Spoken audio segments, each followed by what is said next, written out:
On va intervenir à trois voix. Donc, on a Eric Roussel qui est avec nous, qui va revenir sur les origines, la genèse du passeport et qui va introduire la nouvelle dimension avec le concept d'espace. Ensuite, moi, j'interviendrai pour faire un focus sur la notion de parcours et des minimaps dans les espaces. Et enfin, on finira avec Juliette Kiebers, je l'ai bien dit, Juliette, c'est bon, du CIBC avec la présentation d'un cas d'usage d'espace et de parcours de situation prenante, le parcours activateur de potentiel. Voilà. Donc là, normalement, j'ai partagé mon écran, ça doit être bon. C'est OK? Ça va? Voilà. Donc, Eric, à toi de Ouais, jouer. Démarrer. d'accord. Merci, Émilie. Bonjour à tout le monde. Donc, je vais commencer par une présentation relativement générale, générique, donc, du passeport et donc comment on va dire, des espaces. Donc, on peut passer à la numéro 2. Voilà.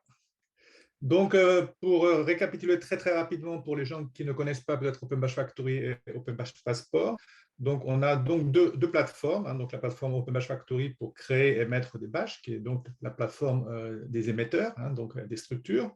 Et de l'autre côté, on a développé pour les bénéficiaires de badge, une plateforme qui s'appelle OpenBash Passport, qui depuis en fait le départ, hein, c'est une plateforme qui a pour but de permettre aux bénéficiaires vraiment de mettre leur badge en action. Parce que moi, nous pensons à OpenBadge Factory que l'important, ce n'est pas simplement d'émettre les badges, mais c'est d'avoir une valeur réelle, une plus-value pour donc, les utilisateurs. Ensuite, merci.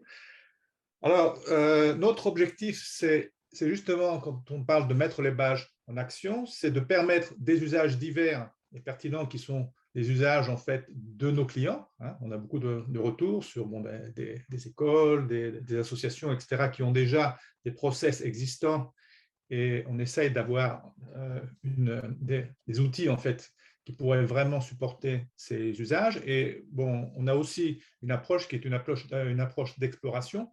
Et l'idée, c'est d'explorer le potentiel des badges, hein, et d'ouvrir en fait de nouveaux cas d'usage.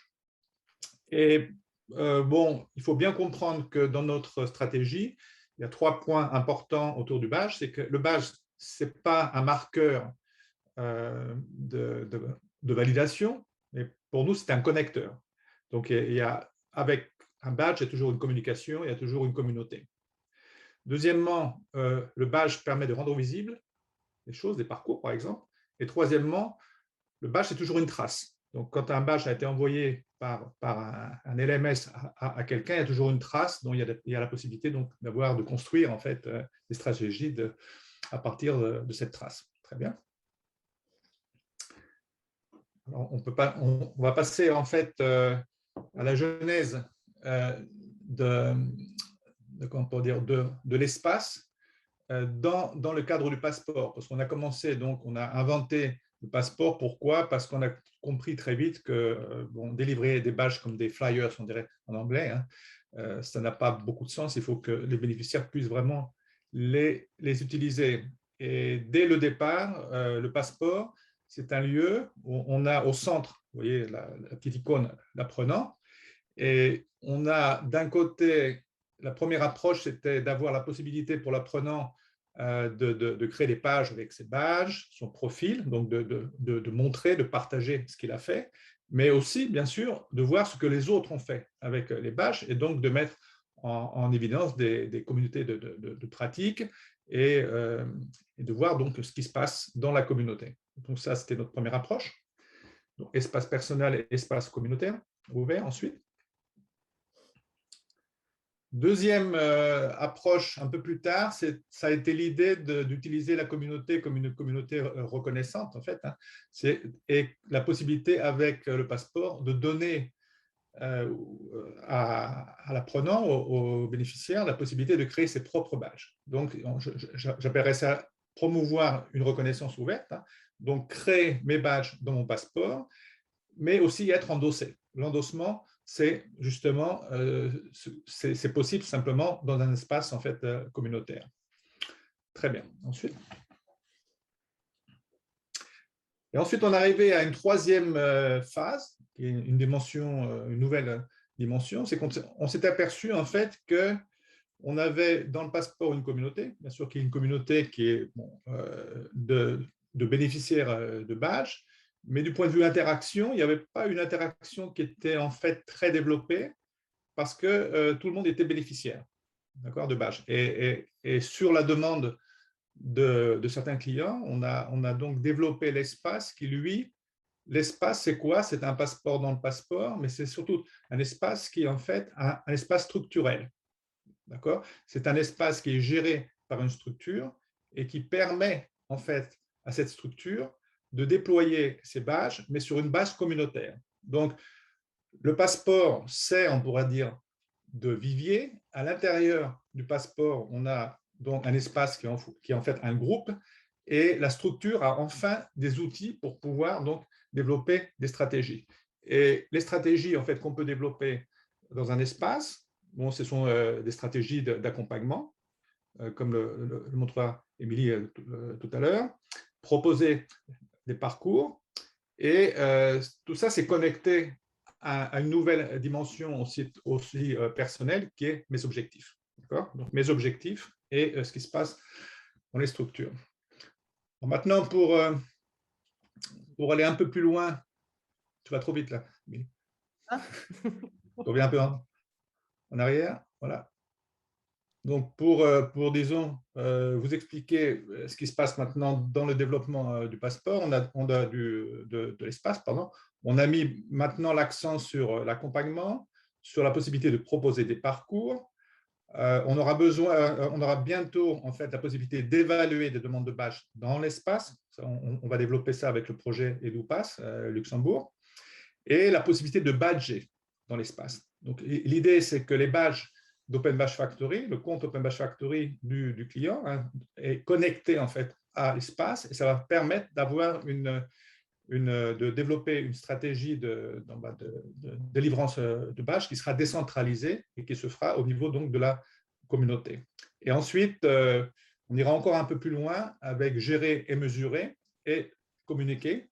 Communiquer, pouvoir enrichir l'interaction avec une messagerie interne et peut-être en connectant des outils aussi de communication externe. Mais gérer et mesurer, c'est ce que les gens de RH ont besoin, c'est d'avoir la possibilité donc de voir ce qui se passe avec les objectifs, mais pas simplement au niveau personnel, mais au niveau donc de la communauté. Ensuite, l'espace qui est en fait déjà actuellement, je dirais, un espace qui permet d'intégrer des choses comme par exemple des connexions SSO. On a déjà des clients qui ont des espaces et qui ont des connexions SSO. Bon, EduPass, c'est un exemple, mais en France, on a par exemple Marseille, l'école centrale de Marseille. Il y a aussi la possibilité sur les espaces, en restant dans le passeport générique et ouvert à tous. Donc, l'espace, il est ouvert. Ça permet de passer de son espace à d'autres espaces et à voir ce qui se passe donc dans le passeport en général. Il y aura la possibilité de connecter des services. Et ces services-là, ce seront des services selon le choix des clients, donc clients français, finlandais, anglais, etc. Formation, emploi, orientation, coaching, etc. Voilà. Donc, c'était… Je continue un peu mieux. Pour conclure donc, sur cette présentation générale et relativement courte donc, de l'espace, donc c'est qu'on a introduit donc, un rôle, on a introduit les communautés, les structures dans les communautés. L'idée, c'est de leur donner des outils pour développer des stratégies. On a des espaces auxquels on va pouvoir connecter des services, mais il est essentiel pour nous de rester sur une approche qui est centrée sur l'apprenant.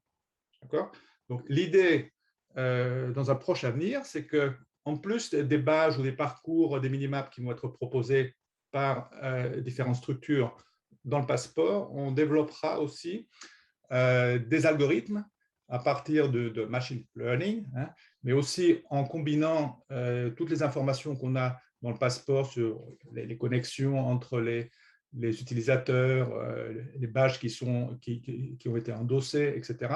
On proposera bientôt un espace où l'apprenant pourra avoir des suggestions. Des suggestions, s'il est sur un parcours, proposer d'autres parcours, ou alors trouver même de nouveaux parcours, de nouvelles possibilités donc, de se développer. Voilà, merci. Continue. Je passe la parole à Émilie. Oui, on prendra toutes les questions à la fin, peut-être. Ouais. OK.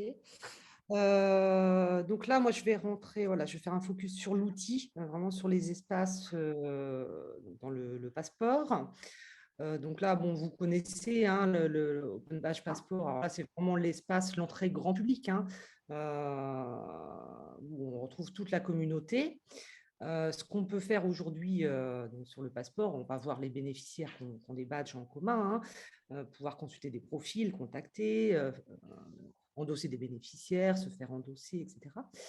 Discuter autour d'un badge, l'évaluer, aller découvrir des communautés et des organisations qui délivrent des badges. Sur le passeport aujourd'hui, ça peut devenir assez complexe de contextualiser et de développer sa communauté, parce qu'aujourd'hui, on a voilà, près de 5500 badges qui sont publiés dans la galerie. Donc, bon, même si on active le moteur de recherche, ça va être quand même assez difficile de cibler vraiment sur son intérêt. Et on a une communauté qui est assez large, hein. On a 32 000 utilisateurs sur le passeport en France. Donc voilà, pour vraiment développer sa propre communauté, ça peut devenir complexe. D'où les espaces privés donc, sur le passeport. Donc, comme disait Eric, c'est un passeport dédié dans le passeport générique. Ce qui est intéressant, c'est qu'on va vraiment pouvoir le personnaliser pour son organisation. Voilà, appliquer sa charte graphique, un écran de connexion propre à son organisation. Et on va pouvoir vraiment développer des usages propres à son organisation. Du coup, on rassemble toute sa communauté, tous ses membres sur l'espace et on va pouvoir proposer des plans de développement personnel, professionnel, des stratégies vraiment d'accompagnement de proximité de sa communauté à travers ces espaces. Alors, un aperçu, je montrerai là tout à l'heure si on a du temps, sur le passeport. Donc, un exemple voilà, d'espace. En fait, je suis sur mon passeport et en haut, je suis sur l'espace de reconnaître. Je vois en haut à droite, je peux passer d'un espace à un autre. Donc, on peut avoir des espaces voilà, pour des associations. On peut avoir un espace pour une équipe. Donc, voilà, là, je change d'environnement. Je passe sur un espace de collectif Badjon, où là, je commence. Alors, voilà, j'ai un nombre de membres qui va être filtré sur ma communauté.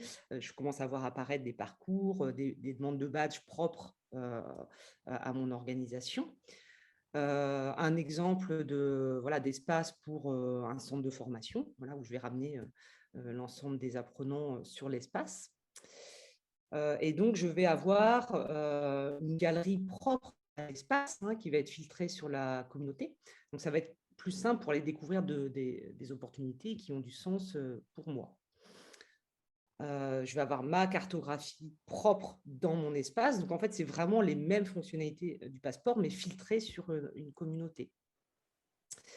Donc, je vais pouvoir avoir une entrée, comme on disait, donc sur mon organisation. Et puis, ce qui est intéressant, comme disait Eric, c'est la possibilité d'aller faire du single sign-on. Donc, je me connecte avec mon compte universitaire. Là, on a sur EduPass, donc ils se connectent avec leur login de collégien, sur Centrale Marseille également. Donc, voilà, ils vont rentrer directement via leur NT ou via leur système d'information. Donc, on a plusieurs types hein, d'espaces. Hein. L'espace, il peut être ouvert à tous, hein, si c'est un espace de collectif.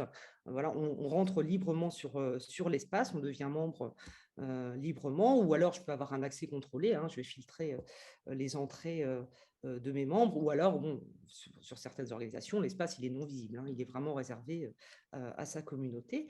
Et après, je vais pouvoir gérer des rôles. Donc, par défaut, voilà, on est membre de l'espace. Donc, on va pouvoir consulter la liste des membres, consulter les parcours disponibles, les badges disponibles.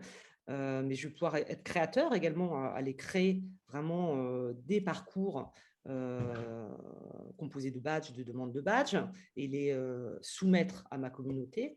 Et puis prochainement, donc un rôle, comme disait Eric, d'émetteur, où je vais pouvoir aussi délivrer du badge directement à travers mon espace. Alors, ce qui est intéressant, c'est que le badge, il devient également badge d'invitation à rejoindre l'espace. Donc, en fait, l'entrée sur l'espace peut se faire dès lors qu'on est porteur de tel ou tel badge. Donc là, typiquement, j'ai un badge, je suis étudiant dans un centre de formation, je le connecte à mon espace. Dès lors voilà, on a un nouveau bénéficiaire de ce badge, il entre automatiquement dans l'espace, dans la communauté dans mon espace sur le passeport. Je vais pouvoir aussi générer des liens, des clés d'invitation que je vais pouvoir communiquer directement aux personnes que j'invite à rejoindre mon espace. Donc voilà, donc les deux comptes sont liés, hein, Open Badge Factory, Open Badge Passport sont reliés. Donc je fais ma connexion en fait entre les deux comptes et je peux également aller restreindre, ne pas pousser tous mes badges de Factory dans l'espace, par exemple. Je ne veux pas rendre accessible tous mes badges, je peux aller filtrer sur certains badges.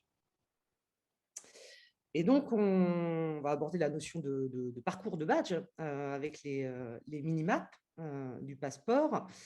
Alors, on va parler de parcours dynamique, hein. Alors, ça peut être on peut envisager toutes sortes de parcours, hein, un parcours d'apprentissage, un parcours d'insertion, un parcours d'intégration, hein. J'intègre une nouvelle structure, j'ai un parcours à suivre, je peux le présenter sous forme d'une minimap, un parcours d'accès à l'emploi, de développement personnel, professionnel, etc. Donc, avec les minimaps, je vais pouvoir modéliser réellement mon parcours de badge, de demande de badge, avec des badges de mon organisation ou des badges qui sont partagés avec mon écosystème.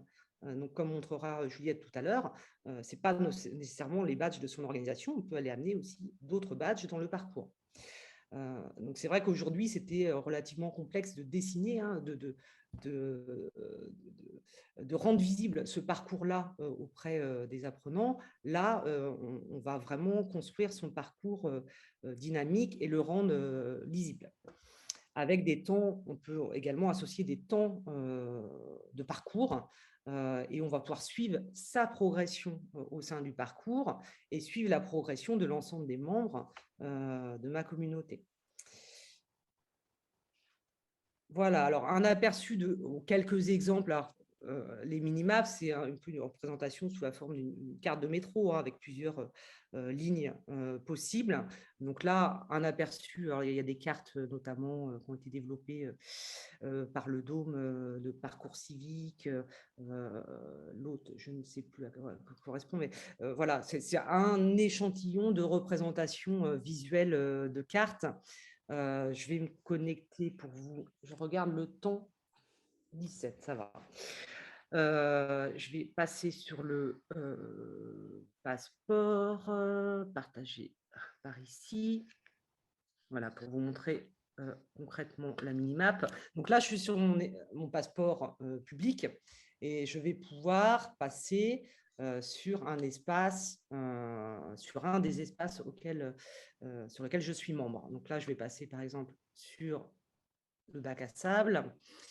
Donc là, je retrouve ma communauté et j'ai de nouvelles fonctionnalités qui vont apparaître dans mon espace. Alors là, bon, là, j'ai un rôle administrateur, donc je vois beaucoup de choses. Mais pour les créateurs, donc on va avoir un accès au minimap. Donc là, je ne vais pas créer, là pour l'exercice, je ne vais pas créer une minimap parce que voilà, je vous mettrai les liens vers des tutoriels et puis vous aurez accès également au bac à sable.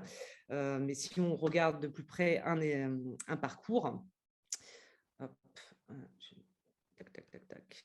Je vais zoomer arrière. Donc là, voilà, j'ai un exemple avec plusieurs lignes, hein, plusieurs parcours. J'ai des parcours là, de soft skills, par exemple, où là, il va m'indiquer, en fait, il va calculer le temps en fait, de parcours. Là, j'ai 40 heures. J'ai un autre parcours autour des objectifs de développement durable. Là, je suis à 35 heures. Voilà. Donc, j'ai un ensemble de parcours proposés à mes membres qui m'amènent tous vers... là, par exemple, c'est un atelier workshop qui va réunir, qui va qui est proposé à mes membres à l'issue de ces différentes lignes de parcours.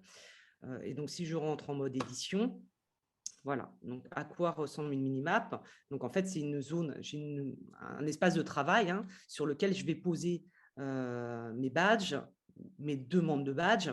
Donc là, je retrouve, là par exemple, hop, j'ai un badge, je m'informe sur les objectifs de développement durable. Je vais pouvoir définir quelle forme je vais donner aux éléments de ma carte. Je vais pouvoir associer une légende aussi sur mes formes, voilà, pour qualifier les différentes formes utilisées. Je vais pouvoir gérer mes codes couleurs en fonction des lignes de parcours que je vais définir. Je vais avoir un certain nombre de labels aussi que je vais pouvoir développer pour catégoriser mes stations. Donc ça peut être intéressant. Là, j'ai qualifié, par exemple, celle-ci, elle est en distanciel. Donc voilà, l'apprenant, s'il fait des recherches, voilà, je vais voir toutes mes stations qui sont en présentiel, distanciel, hop, il va pouvoir les ressortir automatiquement. Et donc là, j'ai indiqué, donc là, comme mon compte est connecté au Badge Factory, j'ai amené ce badge-là et j'indique qu'il est obligatoire, par exemple, pour compléter la station, et j'intègre l'image dans ma station. Donc voilà, donc je peux ajouter mes différents badges de parcours et puis après, je les relis et il va automatiquement me calculer des temps d'apprentissage pour chacune des lignes. Je reviens par ici, partager. Hop, voilà. Voilà, donc ce qui est intéressant, c'est qu'après, je vais pouvoir aller soumettre en fait des parcours ou des demandes de badges, des badges en objectif à mes membres. Donc, je vais pouvoir soumettre. Alors, je peux soumettre au sein de mon espace. Je rends visible mon parcours au sein de mon espace. Et puis, chacun peut choisir de relever ce parcours, de s'associer au parcours et de le voir dans sa liste d'objectifs. Je peux l'attribuer à des porteurs de badge. Voilà, tel porteur de badge, je leur attribue tel parcours. Ou alors, je vais flécher vraiment sur des membres en particulier. Et ensuite, je vais pouvoir suivre vraiment le taux de complétion en fait, du parcours en temps réel sur chacun des utilisateurs. Et côté membre, donc je vais retrouver, là on m'a soumis par exemple en objectif un badge, je vais pouvoir accepter l'objectif ou non. Et une fois que j'ai accepté mon objectif, je vais le retrouver dans ma liste d'objectifs et je vais pouvoir également changer ma deadline, ma date de réalisation d'objectifs, documenter mon objectif, etc. Donc, ça devient vraiment un outil de développement personnel et professionnel. J'ai essayé de rattraper le temps de retard. Je pense que ça doit être bon. Avant de laisser la parole à Juliette, je vous mets le lien également vers la demande de badge. Je veux tester les mini-maps. Je vais peut-être copier le lien, je vais le mettre également dans le chat, copier le lien. Et si vous faites la demande de ce badge, en fait, vous allez être automatiquement associé comme membre sur le bac à sable. Donc, si vous voulez manipuler un petit peu tester les minimaps, vous pouvez en faisant cette demande de badge. Et puis, il y a une liste du tutoriel également qui est à disposition pour prendre en main ces minimaps. Voilà. Je laisse la parole à Juliette.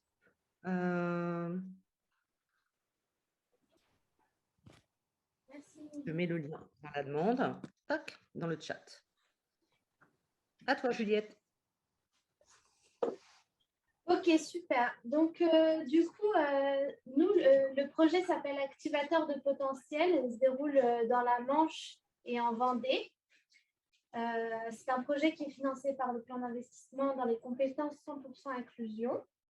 Et donc, on va essayer là de présenter un cas d'usage de Minimaps et également d'espace sur Open Badge Passport. Mais c'est un usage qui est un petit peu atypique en fait, parce que voilà, il sert vraiment les principes de notre projet. Donc, ce ne sera pas forcément le même usage, évidemment, dans d'autres contextes. Donc, tout d'abord, nous, en fait, notre projet, il repose sur la possibilité pour des personnes éloignées de l'emploi de vivre des situations apprenantes, c'est-à-dire différentes activités, donc stages, activités culturelles, bénévolat, etc., de nombreuses activités qui développent les compétences. Et donc, on essaye de souder tout un écosystème, notamment dans la Manche, moi je vais parler pour la Manche, autour de la reconnaissance ouverte. Donc, ce qui va se passer, c'est que si on multiplie un petit peu trop les badges sur ce territoire, les personnes risquent de ne pas connaître l'ensemble des badges existants ou accessibles. Donc, on va les organiser sous la forme de mini-maps et leur donner une cohérence. Mais alors vraiment, nous, la raison pour laquelle on a absolument tenu à participer au développement de cet outil, c'est que les mini-maps qu'on va créer, elles ont en fait une destination. C'est-à-dire qu'on va rassembler, donc je vais vous partager mon écran pour vous en présenter une. On va rassembler en fait des situations apprenantes autour d'une opportunité bien précise, de façon à rendre lisible en fait et cohérente la possibilité de faire des situations apprenantes et l'opportunité à laquelle elles donnent accès. Alors,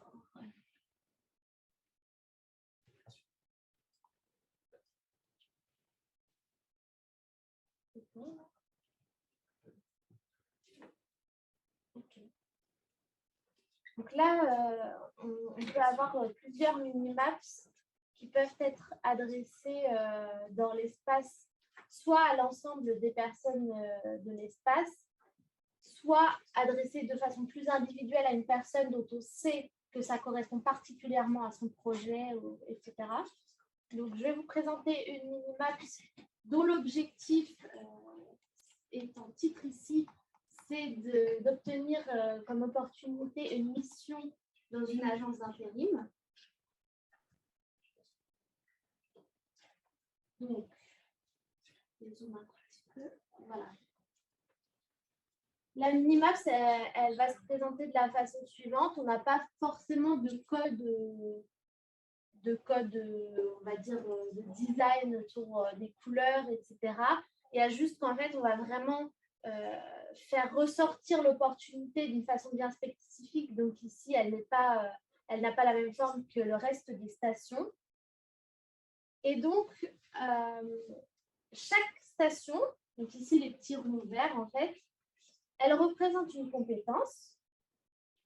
Il faut avoir 4 compétences pour obtenir cette opportunité. Mais la particularité, c'est que les compétences, en fait, elles peuvent être reconnues dans différentes situations apprenantes. La personne n'a pas besoin de toutes les faire, il faut qu'elle en choisisse une qui va plus ou moins lui correspondre. Donc, par exemple, si on regarde pour l'assiduité, la personne peut, par exemple, faire un atelier à la mission locale où cette compétence lui sera reconnue. Elle peut être passée par un chantier d'insertion, donc qui est toute autre chose, mais là, c'est un autre organisme qui aura reconnu la compétence. Elle peut également faire une action sectorielle au Greta du Centre-Manche. Donc, voilà, en fait, la personne, en concertation avec, par exemple, son conseiller ou sa conseillère en insertion, va pouvoir faire un choix stratégique en fonction de ses goûts, de ses besoins, etc., sur la situation apprenante qu'elle souhaite vivre. Donc, autre particularité que je n'ai pas encore précisée, c'est que tous ces badges sont co-construits entre des usagers de situations apprenantes qui les ont déjà vécues et la personne qui va valider le badge, donc un encadrant ou autre. Mais le parcours, il est également co-construit dans le cadre du projet entre les usagers du projet, les personnes qui gèrent les situations apprenantes, moi-même qui ai le rôle de pédagogue, des entreprises, bien sûr, qui se mettent en fait tous ensemble autour de la table pendant nos instances de gouvernance et puis qui font en sorte en fait de proposer quelque chose qui soit à la fois réaliste, c'est-à-dire quelles compétences on peut attendre pour donner telle opportunité sur ce territoire et qui vraiment fasse qu'il y a un point de rencontre qui se fait entre les compétences des habitants d'ici et les emplois en fait, que les entreprises peuvent proposer, quoi. Donc voilà. Qu'est-ce qu'il y a d'autre comme particularité de nos parcours? Eh bien, en fait, du coup, comme je le disais, là, nos maps, elles sont encore en construction. Elles n'ont pas encore été adressées aux personnes. Mais quand des personnes rejoignent notre projet, comme l'a expliqué Émilie, grâce en fait, à l'obtention de leur premier badge, elles ont directement la possibilité d'accéder à l'espace, en fait, l'espace dédié juste à la communauté activateur de potentiel sur Open Badge Passport. Et donc, elles pourront trouver ces maps dans cet espace.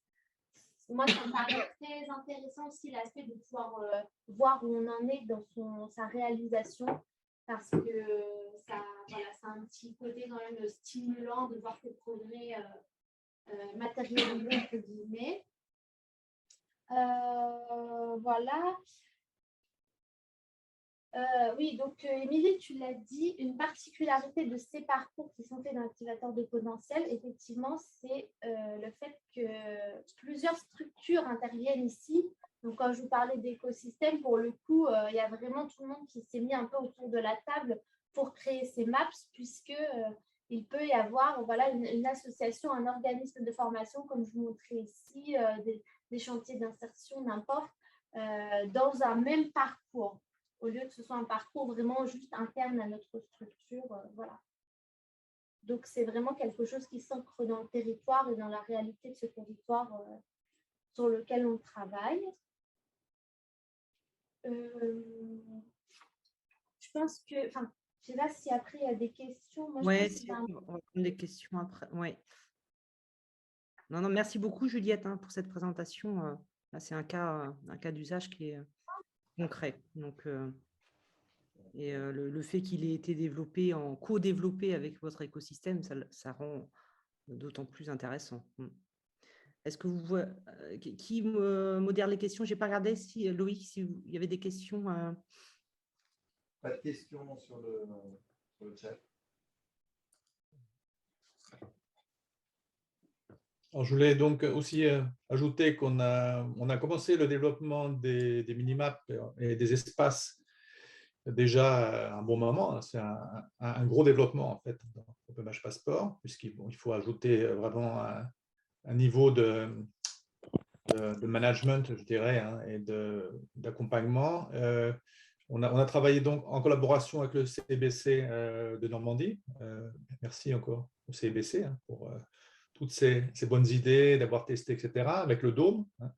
Et puis, au niveau espace, on a travaillé aussi avec Boat au départ et avec EdgePass. Donc, on a beaucoup de contributions et ça permet vraiment d'avoir des points de vue, en fait, utilisateurs qui sont intéressants. Chaque structure apporte un peu ses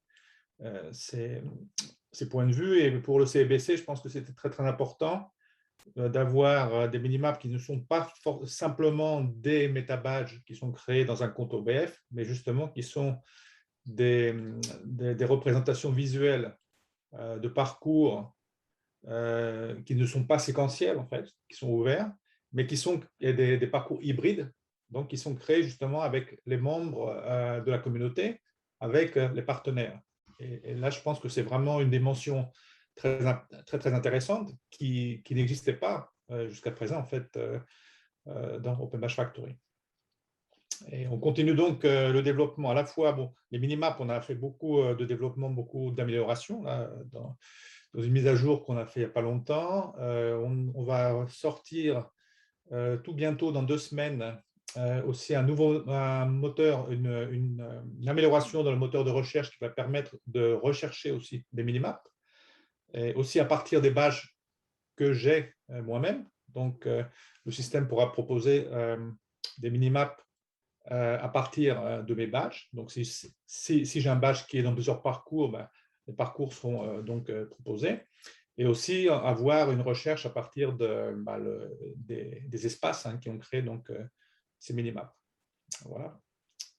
Et on aura aussi la cartographie. Bon, là, c'est au niveau espace, donc la possibilité dans un espace de créer des cartes de badges, donc à part de sélectionner des badges, créer une carte et d'exporter la carte avec un lien ou un bytecode pour pouvoir la mettre sur un site Internet. Voilà.